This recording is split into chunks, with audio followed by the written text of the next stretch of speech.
Vamos a arrancar enseguida con Ágata, pero antes de empezar yo quería pedir un gran aplauso para una sanpedreña, y digo sanpedreña porque ella se consideraba así de pro, que es Laura Valenzuela, que no está con nosotros. Mira, se me pone la piel de gallina al decirlo, porque esta la consideraba su tierra. Ella salía en la Semana Santa de aquí, de San Pedro Alcántara, en Madrid. No sabe, yo soy muy amiga tanto como Ágata de Lara, de su hija. Hemos viajado mucho juntas, he estado mucho con Laura allí en Madrid.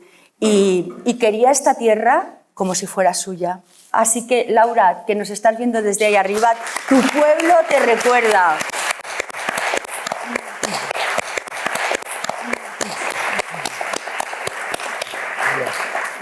Y ahora sí, estamos... ¿Qué voy a presentar yo de Ágata? Si es que esto es como innecesario, porque tenemos a una diseñadora que ha paseado y sigue paseando la marca España. Llega de México, directamente ha llegado a Marbella desde México, y va dejando esa impronta y esa magnífica tonalidades de colores que tenemos en nuestra tierra por el suelo por donde pisa.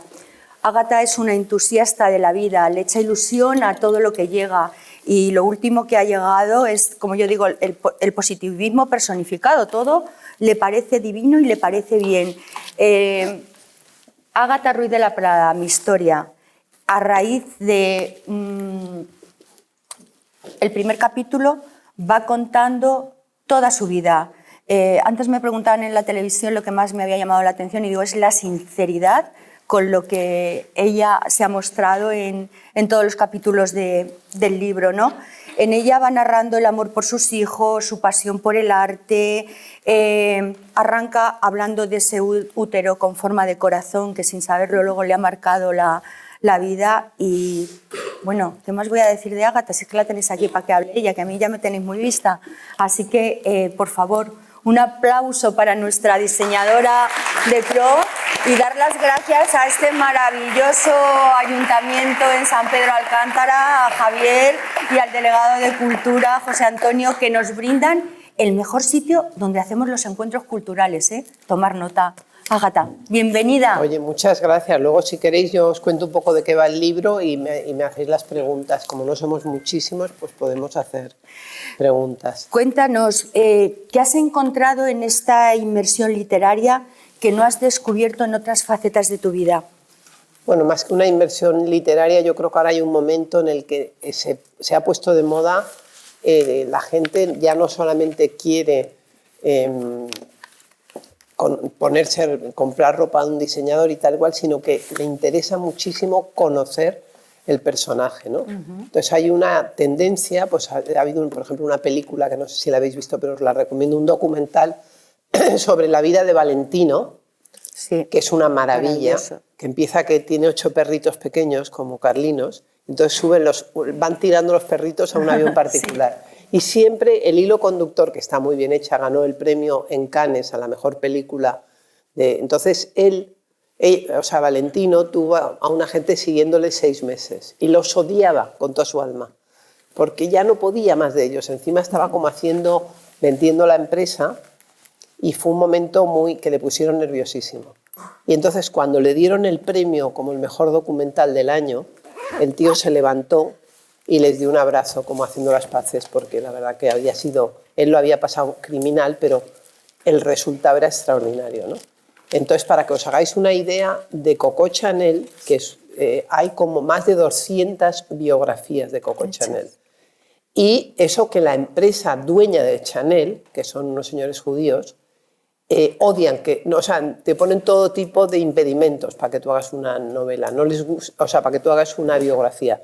No les gusta nada abrir la casa a críticas o a que se conozca demasiado y tal y cual, pero son 200 biografías. Aparte de eso, hay como 4 o 5 películas, de Saló hay películas. Ahora ha habido una serie en Netflix de Halston que ha sido fantástica. Entonces está viendo como que todo el mundo quiere conocer al personaje. Exacto. En profundidad. Entonces yo creo que este libro ha salido en el momento más apropiado, porque yo creo que tengo justo la edad para tener bastantes cosas que contar y a lo mejor dentro de 15 años ya no me acuerdo de nada, porque yo tengo una memoria horrible. Y Pedro Narváez, que te ha ayudado en toda esta... Y entonces esto empezó con una editorial buenísima, que yo creo que es la mejor editora de España, que se llama Imelda Navajo, que estaba en Planeta mucho tiempo y luego hizo su propia editorial, que es La Esfera de los Libros. Y entonces un buen editor primero me puso al escritor que ella quiso. Sí. Que además no éramos nada amigos, imagínate, yo le conocí hace 20 años. Gaditano. Porque él era del ABC, él estuvo en el ABC y no me hacía ni caso, las cosas como son. O sea, siempre éramos como que nos conocíamos, por supuesto, pero nos evitábamos bastante. Entonces yo quise que me lo hiciera una amiga mía y Imelda no me dejó, me puso a este. Entonces yo pensé al principio que el libro iba a ser más profesional. Pero al final, él, que debe estar harto de llevar 20 años de periodista de moda, pues le interesó más hacerlo como le interesaba mucho mi relación con el poder, de dónde venía, porque yo, no sé, un poco todo el mundo de la aristocracia en Barcelona y tal y cual. Y bueno, yo diría que en el libro se ven muchas cosas. Primero, yo soy hija de un señor de Madrid con una señora de Barcelona, con lo cual imaginaros ya lo que es eso. Y antes era mejor que ahora, pero ya es una gran, un conflicto, digamos. Luego, pues mis padres se separan cuando yo tengo 15 años y entonces en ese momento mis padres, éramos 5, dividen, los chicos se los queda mi padre, las niñas siempre mi madre y a mí me mandan a París, cosa que me convino bastante, yo estaba feliz de irme a París. Y entonces yo ahí cuento un poco de dónde vengo, cuento un poco mi infancia, mi familia, todo eso, esto le fascinó a él. Hombre, el libro está muy bien, a mí me encanta leer, no hay nada en el mundo que me guste más que leer. Me encantan las biografías y me encantan las historias de mujeres.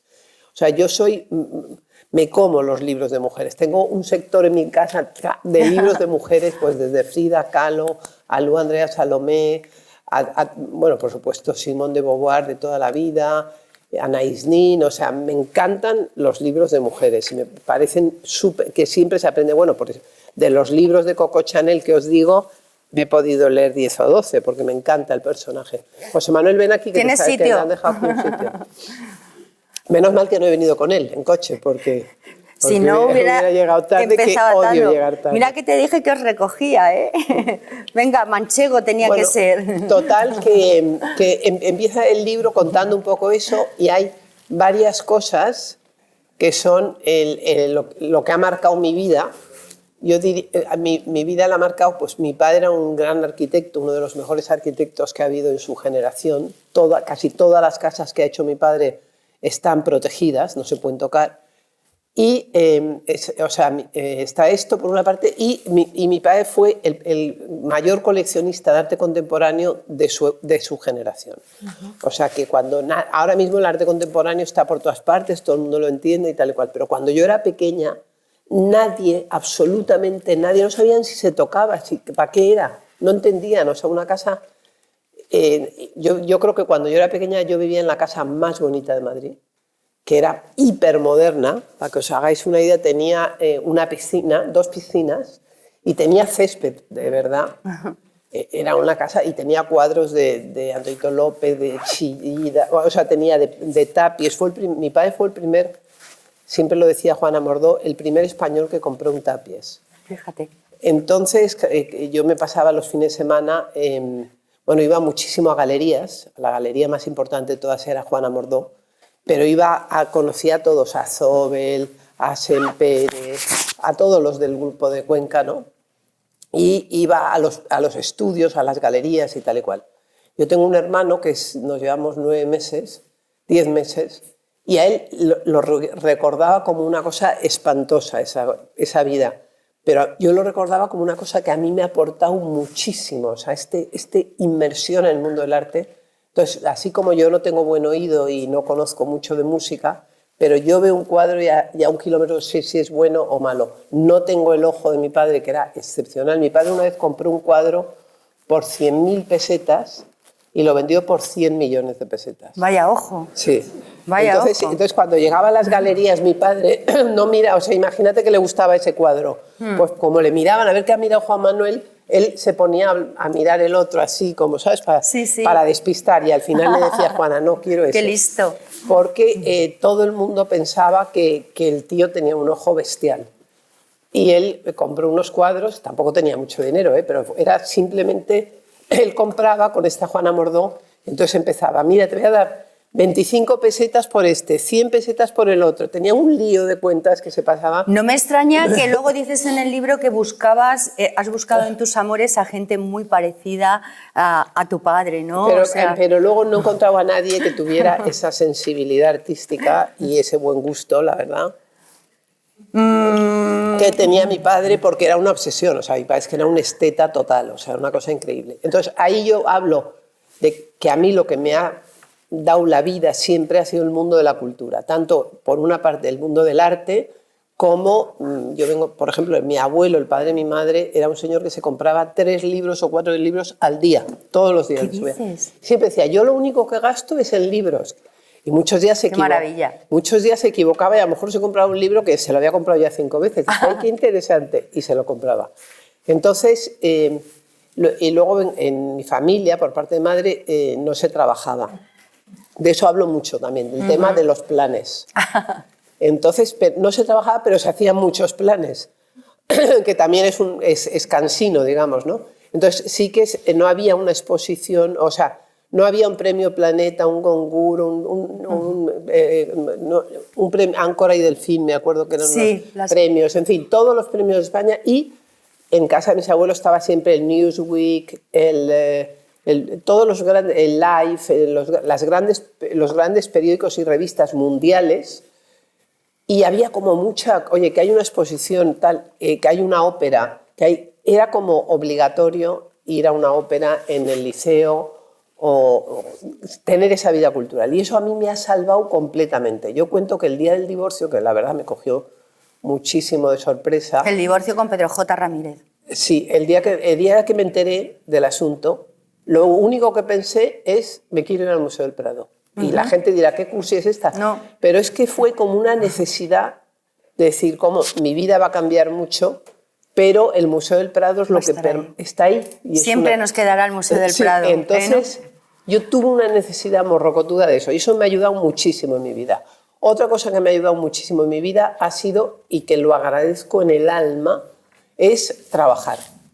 Yo, cuando veo una persona que no trabaja, es que me quedo como patidifusa, porque digo, ¿cómo? O sea, para mí el trabajo ha sido todo. Se lo debo todo a mi trabajo. O sea, porque lo bueno del trabajo es que, por ejemplo, te vas a México y entonces hay una cosa desagradable, pues dices, es trabajo. Hay una cosa maravillosa, pues oye, qué bien, ¿no? Entonces tienes la parte buena de que si hay algunas cosas que puedan ser un poco pesadas, son trabajo, y tienes la parte de lo apasionante que es pasarte la vida trabajando, sobre todo en un trabajo que te gusta muchísimo, ¿no? Y entonces lo mío, pues eso ha sido lo que me ha hecho todo el mundo, mujeres, hombres, todo el mundo tiene problemas en su vida, todos hemos tenido problemas, pero la mejor manera, yo siempre he dicho, de superarlo es con el trabajo, porque el trabajo... Es una catarsis. Es una catarsis. Te duele, a ti te duele el hombro y llegas al trabajo y, oye, que no sé qué, qué tal, que pum, pum, pum. Y al cabo de una semana dices, me dolía este hombro. Exacto. Es que se te ha olvidado completamente si tienes un trabajo divertido. Y luego yo ahí tengo el mundo de la moda, que a mí me encantaba. De pequeña, lo que más me gustaba era dibujar, estaba siempre dibujando. Y entonces yo quería ser artista, bueno, pintora. Y entonces, pero tenía miedo de que en mi familia había habido mucho, una cosa de la que gracias a Dios ahora por primera vez se está empezando a hablar, que es las enfermedades mentales, un poco. Mi madre, que era la niña más pija de Barcelona, que tenía todo, o sea, tú veías lo que tenía mi madre y no te lo podías creer, vivía en un palacio soñado, era ideal, tenía todo, lo que os cuento, todo, jugaba al tenis con Manolo Santana, mi madre, o sea, era como todo, y siempre estaba deprimida. Y yo decía, Dios santo bendito, ¿cómo es posible esto, no? Entonces, que ese es uno de los capítulos que más te ha debido costar, ¿no? Cuando hablas del suicidio de tu madre, con ese...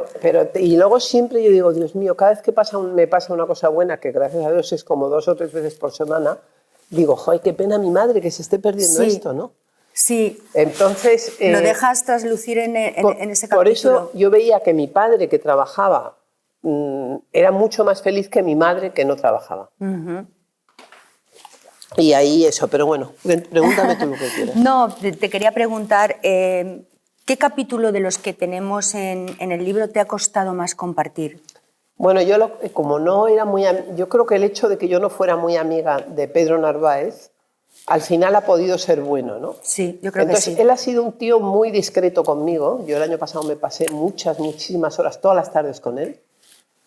Y ha sido un tío, por ejemplo, yo le decía, he tenido un amante. Y no era pesado de esos, oye, pues dime quién es y anda, dímelo, que no se lo digo a nadie, por favor, y cuéntame. No preguntaba. Y al no preguntar yo me envalentonaba y me fiaba más de él, ¿no? Y entonces yo pensé, oye, ya que lo hago el libro, lo que quiero que sea es, yo quiero contar la verdad, quiero contar el máximo de verdad. Y de hecho, por ejemplo, Luis Marianson muy monamente me escribió... Uno de los tres tenores, que hablaremos ahora después. Me escribió una cosa muy bonita, dice, de los intelectuales españoles, con mucha diferencia, eres la más sincera. Y es verdad que mucha gente ha dicho, este libro es posiblemente el libro más sincero que se ha escrito. Doy fe. Por eso es raro que alguna gente diga que yo soy mentirosa, sí.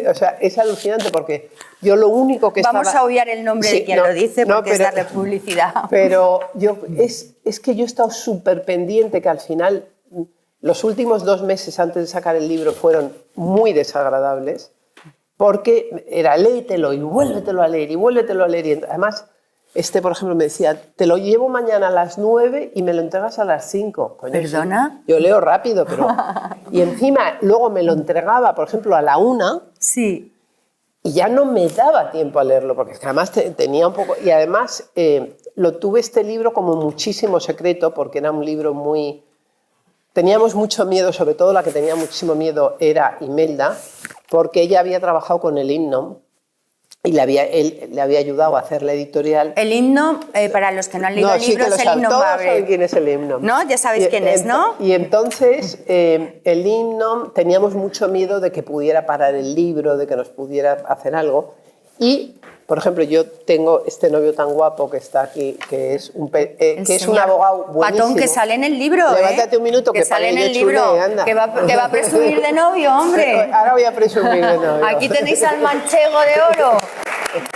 Es que la Mancha hay que ver, además de vino, fijar qué hombre es, además de guapo, es un abogado extraordinario, y claro, si él me coge el libro empieza a decir, quita esto, quita esto, quita esto, más 3 o 4 amigas mías, el libro queda un rollo patatero. Y el libro, lo bonito y lo divertido ha sido que, aunque yo tenía muchísimo miedo y quizá he arriesgado y he contado muchas más cosas de lo que debía de contar, y sobre todo que a mí me han educado en una cultura que lo más importante era ser ser muy discreto. Sí. Y el libro es 100% indiscreto. Lo que no se dice no existe, no, ¿verdad? Ya, pero esa fue nuestra cultura. En este momento la mujer más poderosa del planeta es una mujer que se ha hecho poderosa de pura indiscreción, que es Kim Kardashian. Efectivamente. Y ella ha sido, a base de contar las animaladas más grandes que te puedas imaginar, tiene 587 o no sé cuántos o más millones de seguidores, que quiere decir pues el 20% del planeta. No sé, una burrada de gente le sigue, ¿no? Sí. Entonces, y todo eso ha sido por contar la verdad. Yo he tenido mucho miedo, pero luego he pensado, mira, prefiero decir las cosas yo que me saquen nunca algo que... Es muy difícil que me saquen algo porque todo lo he contado yo. Y si me sacan no me importa porque... Y lo has contado realmente cómo ha sido, porque uno de los capítulos probablemente de los que ha podido ser más polémico y que alguna gente ha querido utilizar en contra tuya ha sido lo del tema del aborto. Hay una cosa muy bonita que ella dice en el libro, porque su máximo amor ha sido...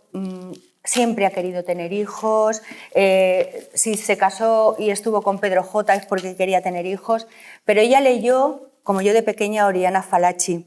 Sí, seguramente Carta a un niño que no llegó a nacer, que era una de mis Biblias en aquella en aquella época en la que, bueno, pues todos hemos sido A mí me adolescentes. gustó más uno que era de entrevistas de Oriana Fallachi. Entrevistas con la historia, también otro de mis favoritos. Pero es que efectivamente, pero la de Carta a un niño que no llegó a nacer es maravilloso. Yo aún recuerdo esas parábolas que hacía y metáforas con la luna y el niño, ¿te acuerdas? O sea, a mí me parece, a mí lo que más me ha gustado del mundo ha sido tener niños, me ha encantado.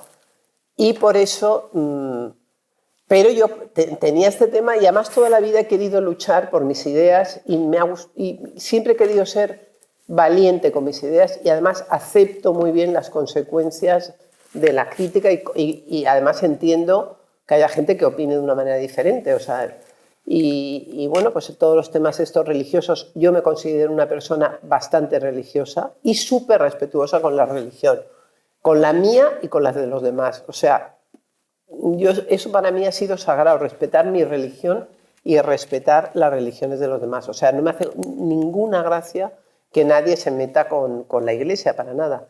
Pero bueno, total, que ahí he aprovechado el libro para sacar todas mis cartas y bueno, pues de ahí, al final, por ahora, estoy muy, muy contenta. Vamos por la cuarta edición. La cuarta edición, ya la quinta, estaba a punto, me han dicho ya en la Esfera, que van... Sí. Está yendo como un tiro. Lo he presentado la semana pasada en México DF, que ha sido un éxito, ha desaparecido porque no tenían mucha fe y compraron pocos, la verdad.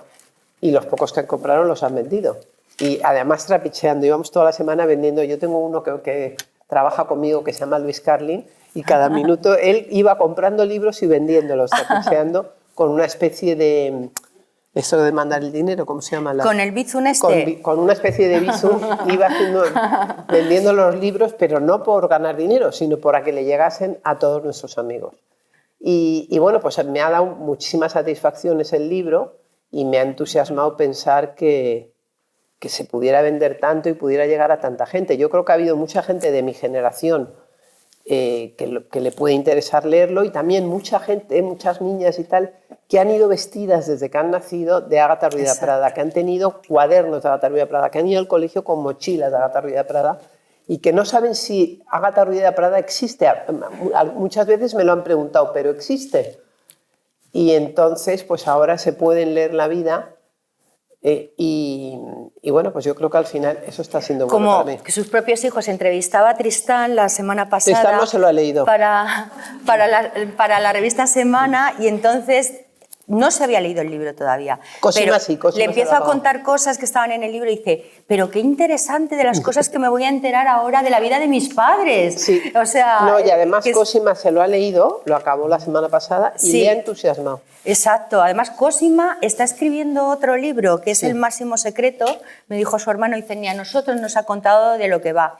Dice, están escribiendo Cosima y mi padre, o sea que Pedro J. está escribiendo otro libro, no chivó. Es lo único que no me gusta de este libro, es el exitazo que ha tenido, porque como toda madre, a mí me gustaría y de hecho la que tiene que salir como escritora para adelante es mi hija, que es lo que... Claro, además, yo como dices ahí, es el ojito derecho de Pedro J. Y es mi ojito derecho también. Y tu ojito derecho también. Bueno, y Tristán, que es muy mono, por favor. Es muy divertido. Bueno, niños, a preguntarme cosas. María José, que ha venido de Málaga, ¿no? A María José estábamos con Tristán el otro día, María ¿verdad? José Cuando le hicimos la entrevista. Porque ¿cuántos desfiles habré hecho yo con María José? Habré hecho 20 o 30 desfiles. Y todos maravillosos. Allí en Málaga, en Marbella. Y no pude ir el otro día, pero fue Tristán que no conocía Málaga. Claro. ¿Te lo puedes creer? Ahí le hicimos la entrevista, eso nos dijo que era la primera vez que en Marbella sí que había estado, pero que no conocía Málaga. Medio mundo, hasta en los 5 continentes, hasta en la India, partes, en China, y en España, Shanghái, por todas partes, y no conocía Málaga. Que por cierto nos dijo que le tienes que dar más cancha para hacer moda masculina, que eso es lo que aspira él dentro de... Dice, aunque la verdad ya me está dejando y tal, es verdad que tienes más diseños femeninos que... No, y eso que los hombres son mucho más fieles que las mujeres. Y mirar la línea de Cosima, los pendientes que llevamos, que Inma por ahí está también, que también los lleva, mírala, todas vamos con los diseños de Cosima. Yo te quería también preguntar, gran parte del libro sí que es verdad que lo ocupa, yo estuve en Diario 16 5 años y trabajé con Pedro J. Ramírez y cuando ella empieza a narrar le conoció en un avión, el empeño que tenía un señor de Logroño, es verdad que era un hombre como muy cáustico, venía vestido de la zona del norte y tal, y de repente conoce a Ágata Ruiz de la Prada y empieza a llegar al periódico con unos batines verdes, unos batines rosas. No son batines, eran unas chaquetas. Como guardapolvos, algo así, Ágata, ¿no? No, eran unas chaquetas. Pues no sé, le quedaban más largo que las chaquetas. No sé, eran como un guardapolvo que la gente cuando lo veía flipaba. Y encima, la que también lo cuenta ella en el libro, Lola Gabarrón, que era la que llevaba moda entonces en Diario 16. Yo le conocí gracias a Lola, porque Lola, como tú muy bien decías ayer, era una periodista muy influyente en ese momento, viviendo tal, con uno que se llamaba Domingo, ¿te acuerdas? Sí, que era el mejor gastrónomo de España. Sí, en principio. Eran muy raros. Xavier Domingo. Sí, Xavier Domingo, que escribía. Sí. Y entonces ella era como todopoderosa. Entonces aparecí yo y entonces ella apostaba muchísimo en esa época. Era solamente en el mundo, solo existía otra diseñadora española. Y era todo el día patapum, chimpum, patapum, chimpum. Y claro, entonces yo hice un desfile que se llamaba Bueno, Bonito y Barato. Sí. Y entonces tuve ahí a un grupo de música medieval. Total, que presento ese desfile con este grupo y entonces ella me puso verde. Bueno, 2 días antes, viniendo de Barcelona, yo coincidí en un avión y se me acercó el innombrable y me dijo, ¿tú eres Ágata Ruiz de la Prada? Y tal. Soy fulanito de tal, el director de un periódico. En ese momento los directores de periódico tenían un poder enorme. Eran Dios. Cosa que ahora no tiene nada que ver. Pero bueno, y entonces, entonces le llamé para que viniera a mi desfile. Me dijeron mis hermanas, ¿por qué no llamas a este para que venga? Me dice, mira, no puedo ir a tu desfile, pero ¿por qué no quedamos a cenar? Pensé yo, menudo buitre ¿no? Porque no puede venir a mi desfile y tal. Pero al día siguiente me llamó y justo me había puesto verde Lola Gabarrón. Y sí, dije, pues efectivamente. Sí que vamos a ir a cenar. Te dio una caña que vamos. Sí. Pero bueno, no se imaginaba lo que iba a pasar después, que no la ponen de patitas en la calle a ella de milagro. Bueno, pero ya se quedó sin influencia ninguna. Imaginaos, ¿no? Porque ya te digo... O sea, desapareció por arte de magia su influencia. Totalmente. Y ella habla también en el libro cómo en aquella época, fíjate, Polanco habla de Isidoro, que entonces pero era fíjate, Pedro J. Gracias a este libro han pasado cosas milagrosas. Por ejemplo, el otro día me dieron la contraportada del País. Y yo llevaba, sin salir en el País, 28 años. 28 años. Y la periodista, y aparte que les pongo verdes. Sí, eso te iba a decir, que les das una caña en el libro, claro, a Polanco, a Cebrián... Les pongo súper verdes, pero claro, la gente joven que está ahora ya ni sabe ni quién es Polanco. Y entonces les hace mucha gracia porque, fíjate, la colección de mi padre de cuadros, esas cosas he contado de tal, se la compró enterita Polanco. Entonces, de repente están como fascinados. Les pongo verdes, pero estaban encantados de sacarme la contraportada. Y cuando la periodista, que es muy divertida, muy lista, me indagó, porque tú tocas ahí en un papelito y pones Ágata Ruiz de la Prada, y te salen 28 años en que he salido 2 veces mencionada en la página 48, ¿sabes? O sea, nada. Han pasado de mí completamente... Y dices, caray, pues que al día siguiente de la portada de la contra del País tuvimos la contra de La Vanguardia. La Vanguardia me han tratado mucho mejor que el País siempre. Pero es que a los 2 días tuvimos todas las contras del grupo El Correo. El Correo Vasco, el Correo de no sé dónde, el tal. Entonces, han pasado cosas milagrosas, como que, ya te digo, o no se lo han leído... Yo creo que no se lo han leído. O las barbaridades si se lo han leído, no te dan la portada, o sea, ni la contraportada. A mí me llamaban del periódico El País y yo hacía periódico El País y entonces hacía así, clac, colgaba. Una vez estaba en mi tienda de París y llego y me dicen, han venido a coger ropa del País que están haciendo un reportaje. Digo, ¿y se la habéis dado? Corriendo ahora mismo y se las arrancaron de los brazos y las trajeron, porque es que era una cosa recíproca, ¿sabes? O sea, ellos pasaban de mí, pero es que yo les tenía una tirria. Y luego, una cosa que cuento ahí es que, fíjate, yo me he separado del Innom hace años y yo sigo me encanta. Respetando a sus enemigos, cosa que él no ha hecho, porque luego él, ¿sabes? Él se ha puesto de rodillas y ha pedido una tregua, que creo que me han contado muchas cosas que ha hecho para que le perdonaran todos sus años de Que es que además ella habla de cuando habla de Isidoro, que era Felipe González, y dice, no sabía que en mi casa... De Isidoro, que es el hombre que más me ha ayudado a mí del mundo porque mundial. viste a su mujer en la Moncloa, a Carmen Romero. No, pero yo te hablo de Isidoro Álvarez, que es el presidente del Corte Inglés, que fue... Que es al que yo le debo todo, porque yo antes de conocer a Isidoro, a mí la gente me conocía muchísimo, desde los... Yo a los 20 años hice mi primer desfile y con 21 años iba por la calle y todo el mundo era Ágata, Ágata, Ágata, Ágata, porque salía un poco en la tele y tal. Y entonces todo el mundo iba por la... Me conocía, pero la gente decía, esta está loca y además nunca jamás va a vender nada. Tanto es así que yo ya, como me lo dijeron 1000 millones de veces, pues yo ya pensé que nunca iba a vender nada. Pero lo ha puesto por ti. Y hubo una época, y mucho fue gracias a Isidoro, muchísimo le debo a Isidoro. Por ejemplo, yo tengo una fundación con todas mis cosas que hice cuando se cumplían 30 años de mi primer desfile y yo quería que el presidente de la fundación fuera Isidoro. Él era el presidente del Corte Inglés, el presidente de la Fundación Ramón Areces y me dijo, no puedo ser, pero quiero ser patrono. O sea, cómo me ha tratado a mí Isidoro es increíble. Y entonces hubo un momento, cuando yo empecé con el himno, me decía, pero es que tú no tienes producto. Que yo creo que en toda la historia de España juntas el producto de todos los demás diseñadores juntos y lo pones en una pila y la mía es más grande. O sea, lo que hemos llegado a vender de bolígrafos, de perfumes, de calcetines, de sábanas, de toallas, de azulejos, o sea, ha sido como una cosa que claro, a costa de no haber producto hubo una hiperproducción, ¿no? Sí.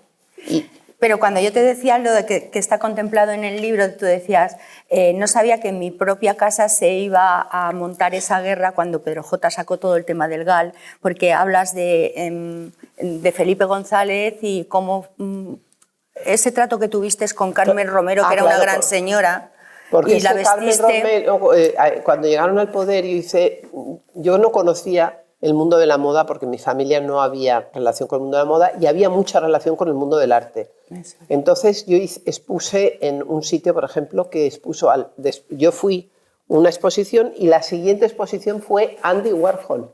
Imagínate lo que es una niña de 23 años y que te venga Andy Warhol. Que Andy Warhol en ese momento era...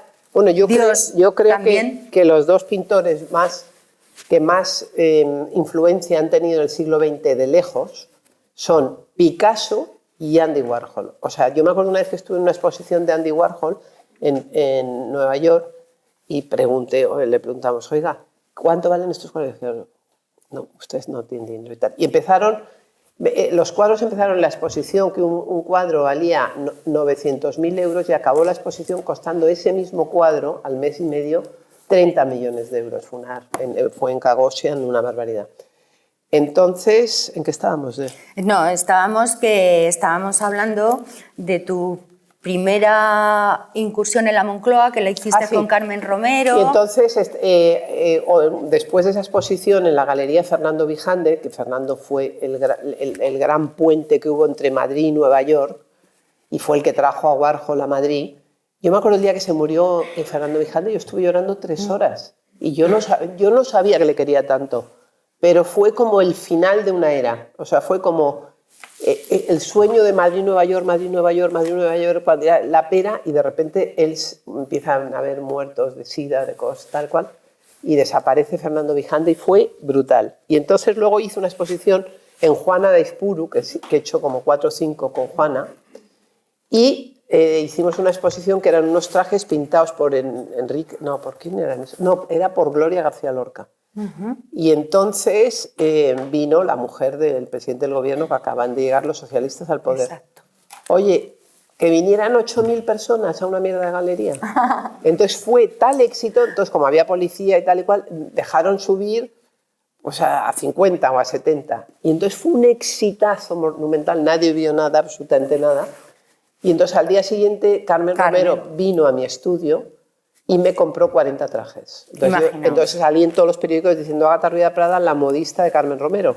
Y entonces fui a entregarlos a Moncloa y la verdad que estuvieron muy simpáticos conmigo. Al poco tiempo ya era, cuando ya con esto, el odio a Felipe era una cosa tan brutal, que además yo lo olía, porque es que yo me he cruzado con Felipe González por todas partes, en los aviones, en el tal.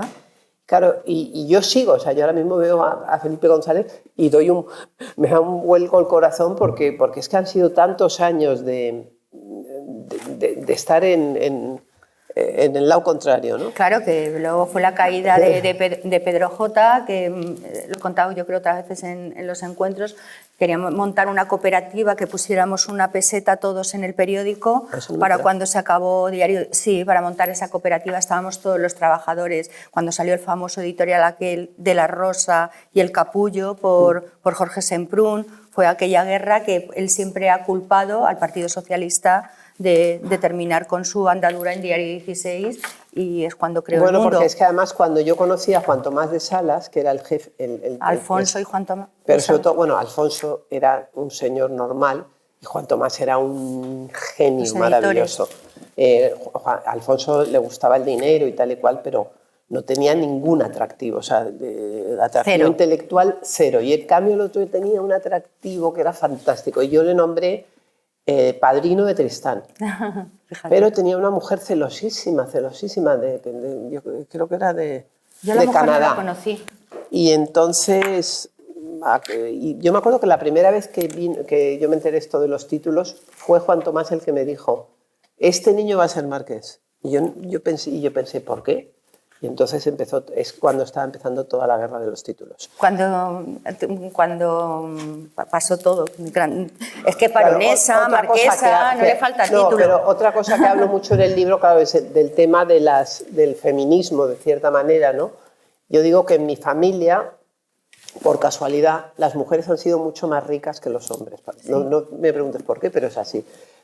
Mi bisabuela, por parte de madre, era la nieta mayor del marqués de Comillas, que eran dos apellidos, que eran López y Güell, recién nuevos ricos, pero ricos. Y luego la madre de mi abuela también era riquísima, se llamaba Sagnier, y se casó con uno que era de Guatemala. Y entonces que fue uno de los fundadores, de los 4 fundadores del Barça. Y él era jockey, jugaba al polo. Y tenían un campo de polo en casa. Y entonces sus amigas le dijeron, oye, ¿tú sabes que este señor se casa contigo por el dinero? Y ella, estamos hablando de hace más de 100 años, dijo, moninas, qué bien tener dinero para casarme con quien me dé la gana. ¡Qué bueno! Que es una respuesta muy... Y luego, la madre de mi padre también era... que le caía fatal a mi madre, que era de Valencia, era riquísima, era mucho más rica que Ruiz de la Prada, porque era el Sanchiz. Y entonces tuvieron 11 hijos.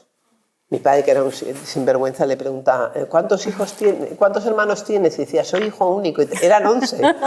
Y decía que era hijo único porque él era el mayor y toda la patulea que los demás no existían, ¿no? Por debajo le daba como bastante vergüenza. Bueno, total, o sea, que tengo mucha gente, y mi madre también, que mi madre, cuando se casan mis padres, el piso lo había comprado mi padre, porque era arquitecto, pero el dinero... Era de tu madre. El dinero lo ponía mi abuelo. Entonces, claro, mi madre, el padre de tu madre. El padre de mi madre, o claro. sea, que es digamos que mi abuelo era el que pagaba a las muchachas, la luz, el gas, todo. Todo, los niños, los colegios, todo.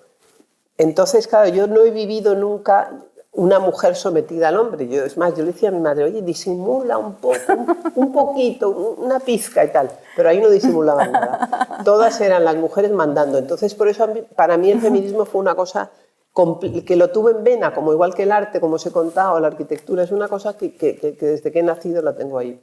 Sí, que lo vives con una naturalidad, has sido feminista siempre, no te has tenido que decir... Claro, pero ya te digo, porque aparte que esta que te digo, mi bisabuela era una señora, mi bisabuela, la nieta mayor del Marqués de Comillas, porque el Marqués de Comillas, que era un chico muy pobre de Santander, se metió bueno, eso es lo que nos contaron a nosotros de pequeños, se metió de polizón en un barco que se fue a América, y cuando volvió de América era el dueño de la transatlántica. Entonces volvió a su pueblo, que era Comillas, y pasó los 45 barcos de la transatlántica, y invitaba al rey a veranear. En ese momento pues le invitaba 3 o 4 meses a veranear y a veces estaba el rey ahí y él no estaba porque él estaba trabajando. Pero él enseguida todo ese dinero lo quiso convertir en cultura y fue el que hizo la Universidad de Comillas, que era un seminario, le encargó todas las cosas a Gaudí y a su hijo les metió una presión tremenda por la cultura, por la religión, ¿sabes? Por muchas cosas de... Entonces mi bisabuela era una señora que hablaba 7 idiomas y en su casa tenían un limosnero, que el limosnero es lo que hoy en día sería el director de la fundación. Ajá. Entonces, para que no les diera lata, porque era morrocotudo, cuando tú eras muy, muy rico, como pasa en América y tal cual, todo el mundo les pedía dinero todos los días. Entonces había gente todos los días, ay, dame por favor, y tenían colas y colas de gente pidiendo dinero. Y entonces por eso, y este fue Mosén Cinto Verdaguer, que ha sido el mayor poeta de la historia de Cataluña, el más respetado y tal y cual, y era el limosnero de Casa Güell. Y entonces él estaba, él comía y vivía en la casa, siempre siempre la gente elegante tenía un cura que vivía en la casa y era de comida y cena con el cura, que es el que... Y entonces, pero este era un cura súper intelectual. Que estaba casi como a sueldo, ¿no? Aquí, claro, bueno, claro. Era, por eso era, y él era el que repartía el dinero y a la vez era como era muy culto, pues eso hizo que la vida de mi abuela era una señora requete culta. Y en cambio mi madre, para que os hagáis una idea, no fue ni al colegio. Mi madre no fue al colegio. A veces su abuela, que se fue a vivir a casa de mi madre porque se quedó viuda, le daba clases, pero tú me dirás qué clases le daría, ¿no? Y fue al colegio, que era su sueño ir al colegio, fue al colegio como con 18 años, a Ciudad de Rodrigo, pero ya era una generación con muchísima menos fuerza de voluntad. Mi abuelo, que fue un hijo tardío, todas las noches cenaba de frac, todas las noches.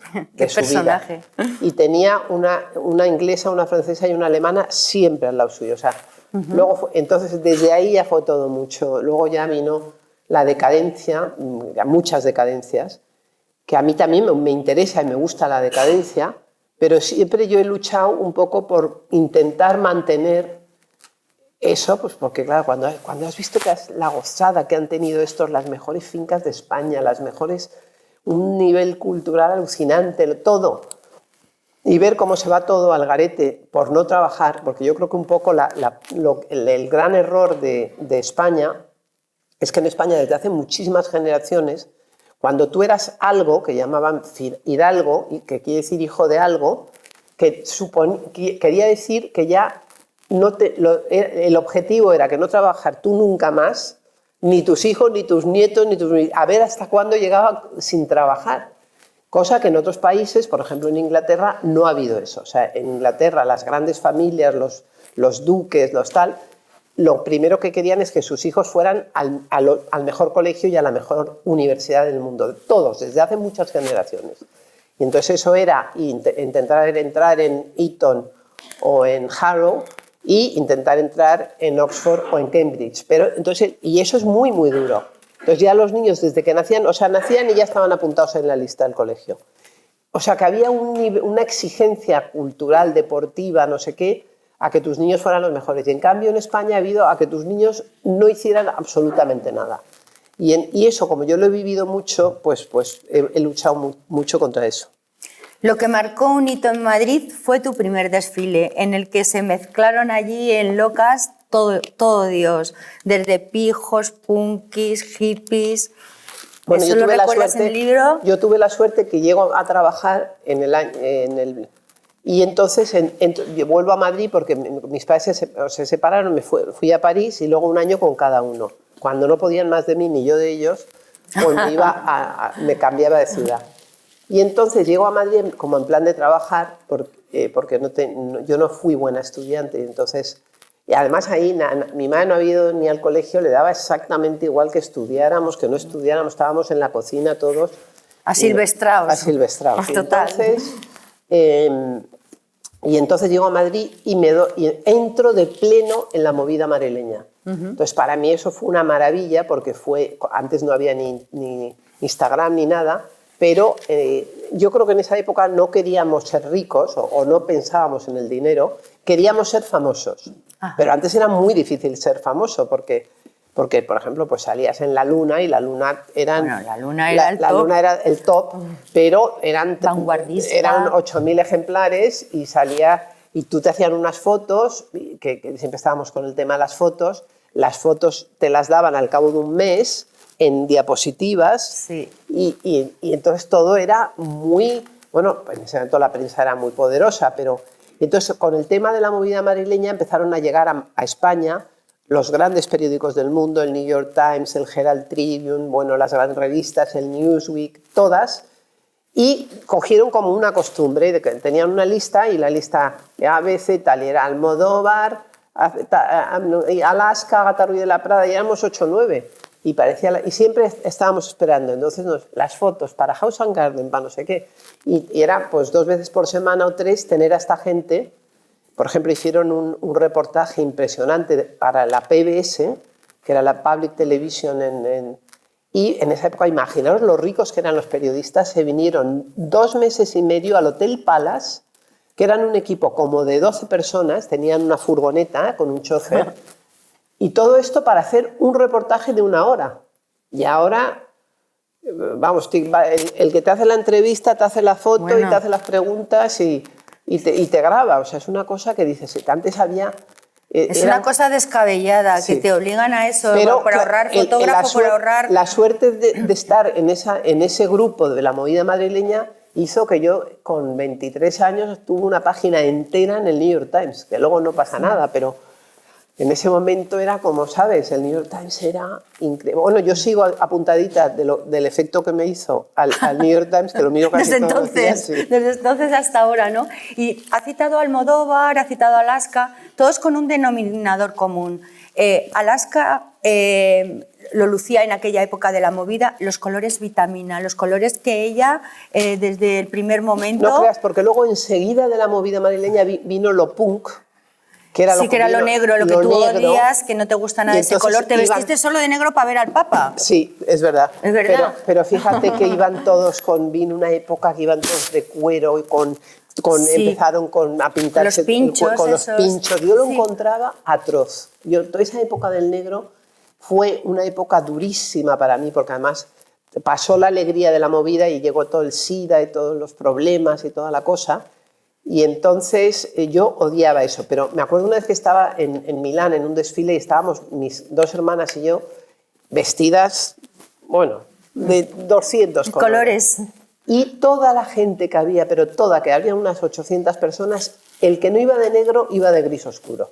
Todos. Entonces nosotros parecíamos unos payasos del circo mundial. Pero entonces, ¿qué pasó? Que eso fue como la gente mira esto, tal. Entonces, cuando empezó a volver el color, la gente decía, es como Agatha Ruiz de la Prada. Sí. Y eso quiere decir que gracias a que de repente te han regalado una cosa que es impresionante. Agatizados todos. No, te han regalado el color, que es como si te regalan las flores o el cielo o el mar, que te regalen. Claro. Que el mar sea tuyo es la pena, ¿no? Claro. Pues que el color sea tuyo.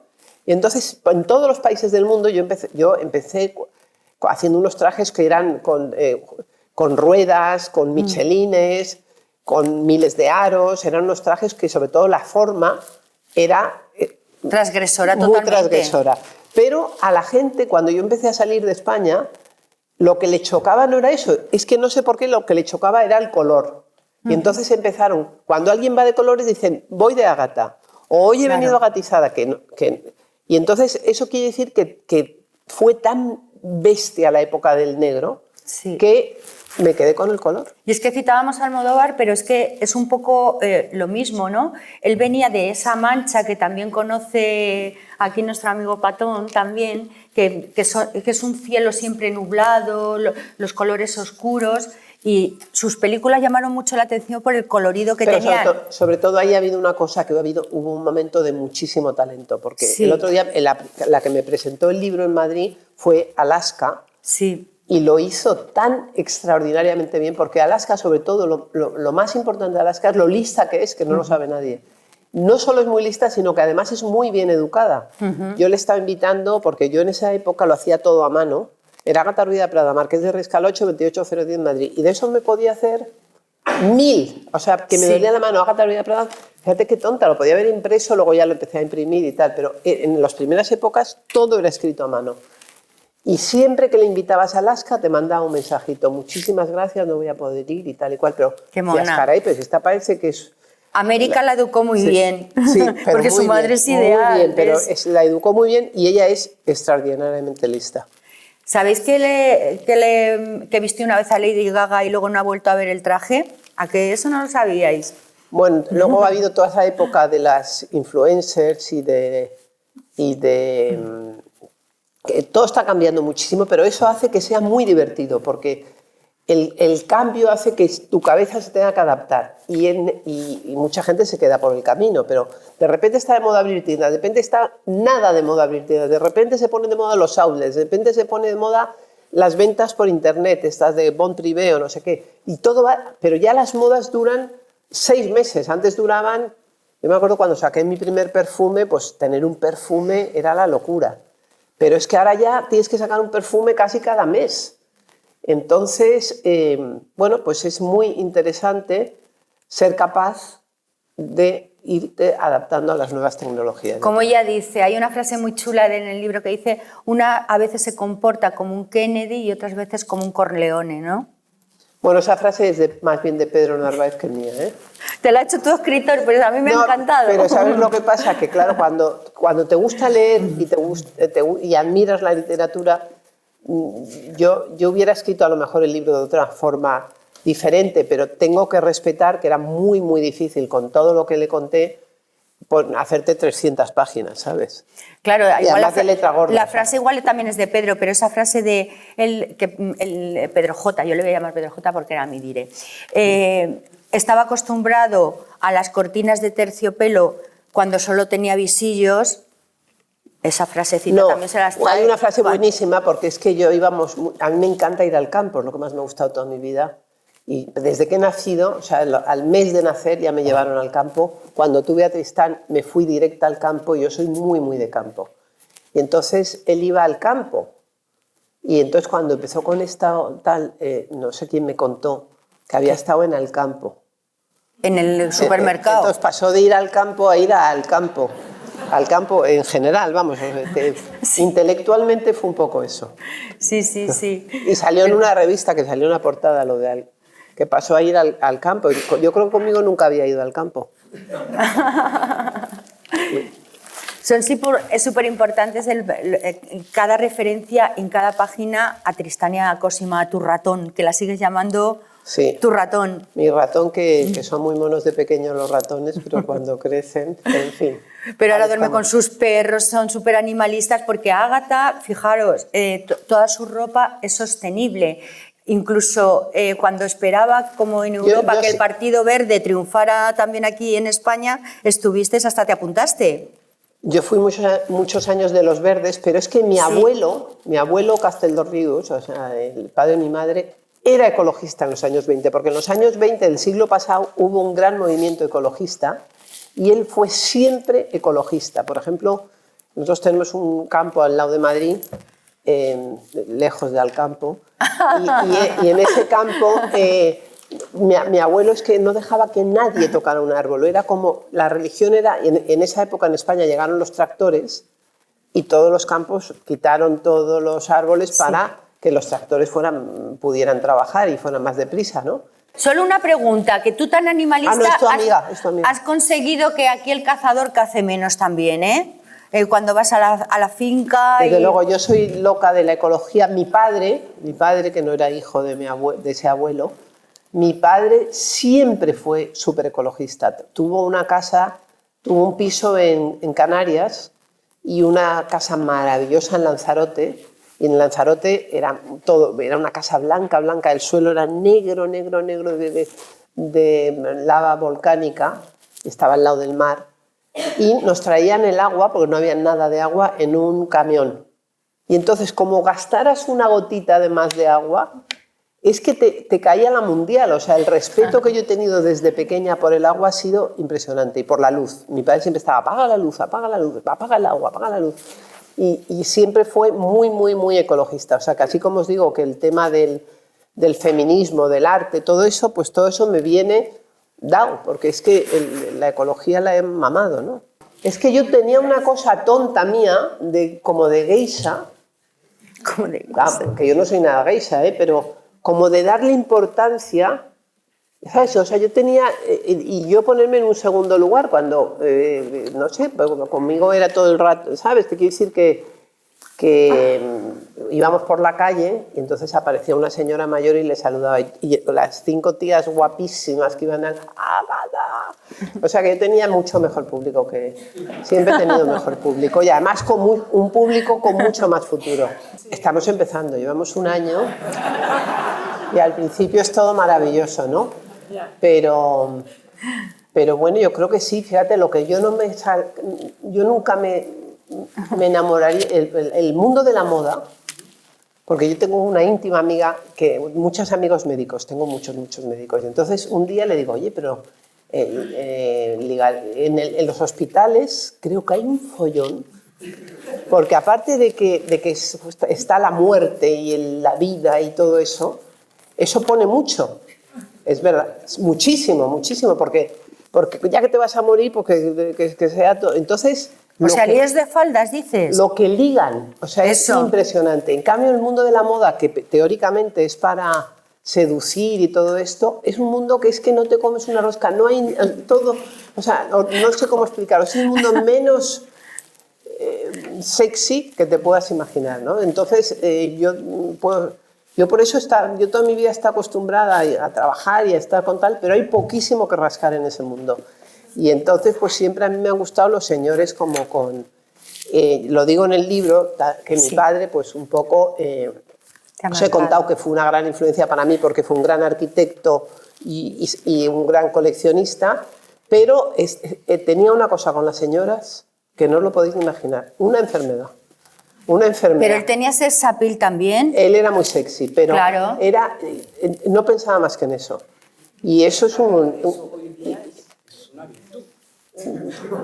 Ya, pero para los hijos no es ninguna virtud, ¿sabes? Que siempre antepongan a una señora a la familia. O sea, que mi padre era bastante canalla. Y luego ese canallismo pues, ha hecho que a mí me gusten los señores canallas, menos José Manuel, que es un amor y que es un señor estupendo. Pero que de los demás también habla en el libro, porque también habla de Luismi, o sea, que ella corazón abierto. No, pero que tienes toda la razón, que ha sido una cosa maravillosa, por eso no hay cualquier cosa, hay que sacarle la parte buena. Yo cuando me estaba divorciando, en ese momento mi sueño era tener un nieto, que sigue siendo mi sueño, aunque ya me lo voy a...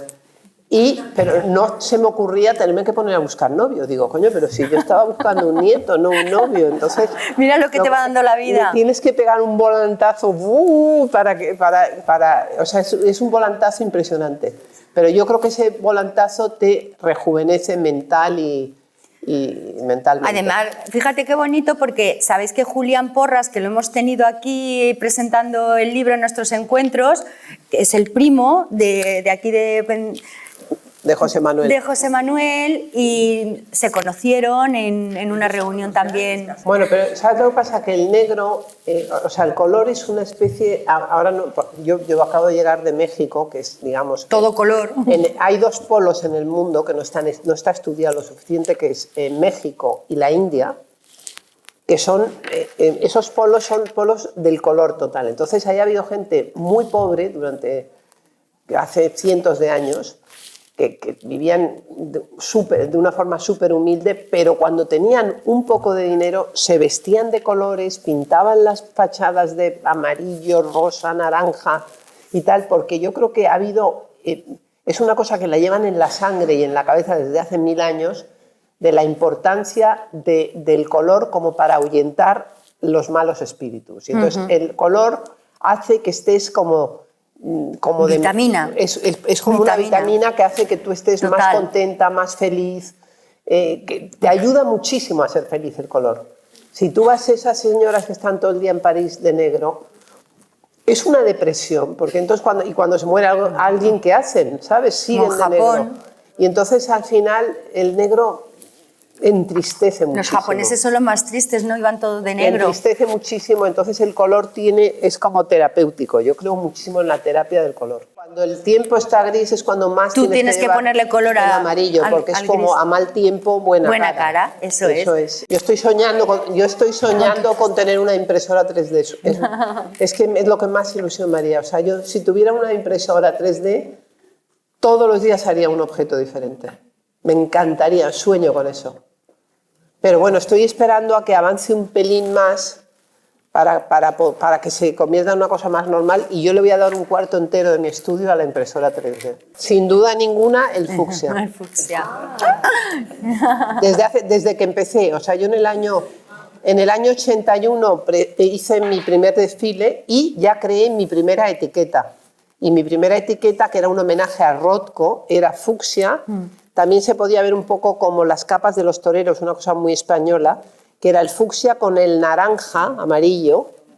Y tal, cuando yo llegué el primer viaje que fui a México, por poco me desmayo, porque es que hay la arquitectura, o sea, hay un hotel que se llama Camino Real, que está hecho por Legorreta, que era, todo el hotel era rosa y amarillo, pero amarillo más amarillo que el traje que lleva esta señora, más amarillo que el chaleco de Lorenzo, era amarillo total, y encima tenía una fuente en la entrada, azul clarito. Bueno, yo es que no me lo podía creer. Y luego hay un arquitecto que es Barragán, que para mí es el mejor arquitecto del mundo, que es un arquitecto que trabaja con el color, todo ha sido con el color.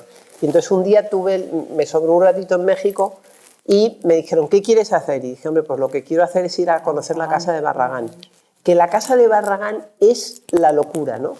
¿Cómo es? Es pues maravilloso. Bueno, yo llorando en la casa. Qué pues fuerte. Es el tío, por ejemplo, todo está hecho a sangre, quiere decir que hace muchos años, por ejemplo, no es estas cosas tan horribles que se ven que cierras la terraza y hay ahí no, todo desaparecía, es todas las superficies, y luego ahí hay el rosa con el amarillo, las paredes son completamente, pero cuando te digo completamente es que se mete dentro el filo para que desaparezca, es una maravilla. Hay una escalera que es famosísima, que, en fin, la casa de Barragán es una de las cosas que os recomiendo porque es maravillosa. No, la verdad que es que yo no soy escritora, si tuvieras la vida que yo llevo no me preguntarías eso.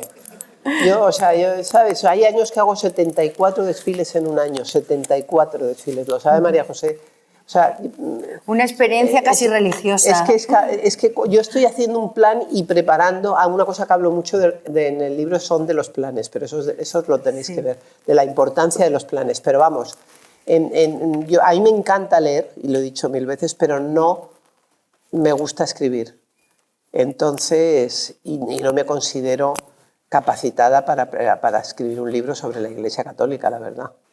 Es que si tú te fijas, ¿quién se iba a imaginar que el hijo del rey de Inglaterra iba a escribir sus memorias?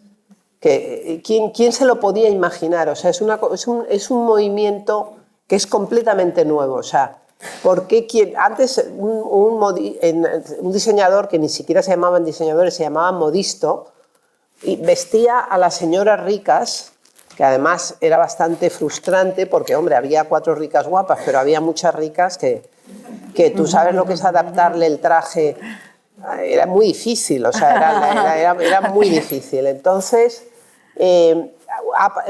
un diseñador ha pasado de ser un modisto que vestía a señoras ricas a una persona que toca todo tipo de ámbitos. Por ejemplo, yo me acuerdo que una vez vinieron a ofrecerme en el estudio hacer sopa y hacer pasta. No, sopa, ¿y qué más era? Sopa y... Entonces, mi director general, que la verdad que le tenía que haber mandado la mierda ese día, me dijo, si haces sopa me voy del estudio. Yo tenía que haber dicho, vete del estudio, hubiera sido genial. Y porque tener a Agatha Ruiz de la Prada hasta en la sopa era muy guay, ¿no? Entonces, como cuando antes era el diseñador solamente hacía trajes, y era un diseñador... Una vez, por ejemplo, yo hice un jardín en Bogotá, que era un jardín con flores diseñado por mí, pero es que he hecho desde tumbas a puertas blindadas, ha hecho todo, o sea, teléfonos, enchufes, lavadoras, secadoras, absolutamente de todo, libros para bebés. parques infantiles, he hecho todo. O sea, y ¿Sí? entonces... Las tapas.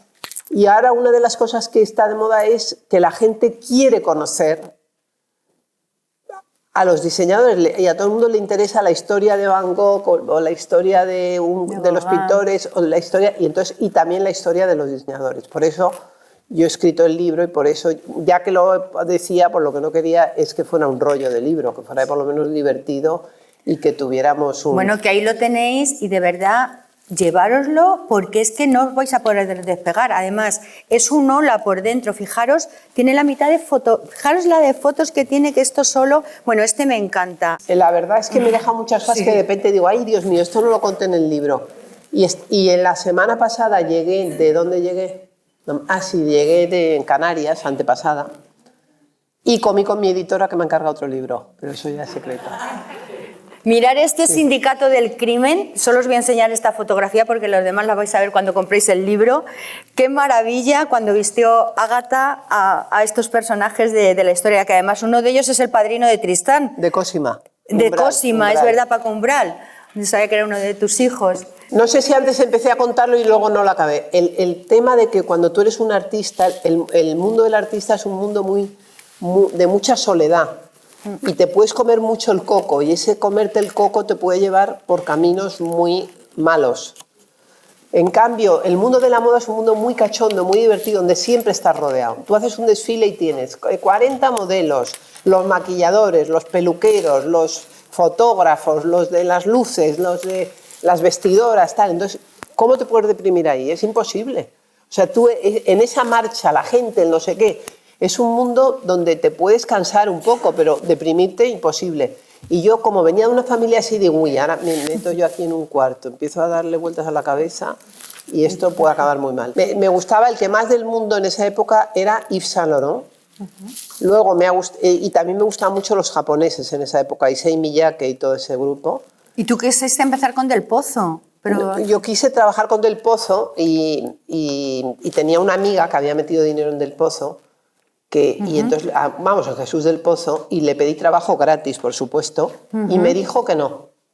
Y entonces me sentó tan como un tiro que yo dije, yo nunca en mi vida hasta que me muera voy a cerrarle la puerta a un becario. Y he tenido becarios, 2.000, 3.000 becarios, o sea, de todos los países del mundo tal. Nunca le he cerrado una puerta a un becario, a no ser que por papeles no se pueda, ¿sabes? Tenemos que hacerlo de una forma legal y hay veces que no se puede. Pero desde luego siempre, y además he aprendido muchísimo de mis becarios, y además voy por todo el planeta y siempre me encuentro a mis becarios que me ayudan, siempre. Mira, yo creo que desde que pasó lo del COVID, que fue un viernes, nos encerraron, y yo tenía la maleta para irme el lunes a México, y tenía la maleta casi acabadita, y entonces me fui al campo porque tuve miedo de que me cerraran en Madrid, y me fui con la comida para mis gallinas y mi bolso. El bolso y la comida para las gallinas. Y entonces cuando volví estaba la maleta para México. Y yo desde ese día me di cuenta que no se pueden hacer planes. Porque a mí me hubieran dicho que iban a cerrar una tarde el aeropuerto y yo no me lo hubiera creído. Y cuando cerraban el aeropuerto 2 meses y luego yo ya tardé como 2 años en volver a coger un avión, que fue el año pasado, mi primer vuelo, yo creo que mi primer viaje transatlántico fue en cruzar el charco, no, sí que iba a París y a sitios, pero y a Mallorca y a muchos sitios, pero no puedes hacer planes. Después del COVID, ¿qué planes podemos hacer? Es imposible. Si es que yo vengo de una familia que siempre decían, ¿qué planes hay? Entonces mi abuela, que era genial, divertidísima y maravillosa, al final de su vida yo le llamaba y le decía, abuela, ¿qué tal estás? Y dices, bien, este mes voy muy bien de planes. He tenido 5 funerales y 3 bodas. Le daba igual que fuera un funeral que una boda, pero era un plan. El amor al plan es una cosa, claro, yo el día que me divorcié, una amiga mía me dijo una cosa buenísima. Dice, tienes que ir hasta la inauguración de una gasolinera. Y yo lo he repetido mucho eso. Entonces, es verdad, o sea, tú tienes que salir a la puta calle. O sea, porque claro, si te quedas en tu casa no va a entrar un ángel por la ventana. O sea, eso es imposible, ¿no? Entonces tienes que salir y salir y salir, y los planes. Y entonces, bueno, pues es el amor al plan. Entonces hay buenos planes, malos planes, pero lo importante es que haya muchos planes. Y Cosima escribió en una época en La Razón, Sí. y unos artículos que eran buenísimos. Es que escribe la niña... Porque escribe genial y que se llamaban Los planes de mi madre. Entonces ella decía que ellos, mis hijos no tenían ninguna gana de plan. Y yo era, ¿sabes? Pero sí, y muchos días tengo 10 planes en una noche. Entonces intento ir no a los 10, pero por lo menos a 4 o 5, ¿no? Y encuentro que tener planes es básico. Y bueno, ya os he contado casi todo el libro, espero que... Ahí tenéis el libro que os lo va a firmar Ágata. Yo quiero darle las gracias y decirle que al menos, a ver si me acerca un poquito a Alaska presentándote el libro, de lo bien que te lo hizo, sí, hombre, acercándonos un poquito, y daros las gracias porque habéis llenado este teatro para arropar a nuestra gran diseñadora, que vamos a darle un aplauso, que pasea la marca España por el mundo. Gracias, Ágata. Muchas gracias.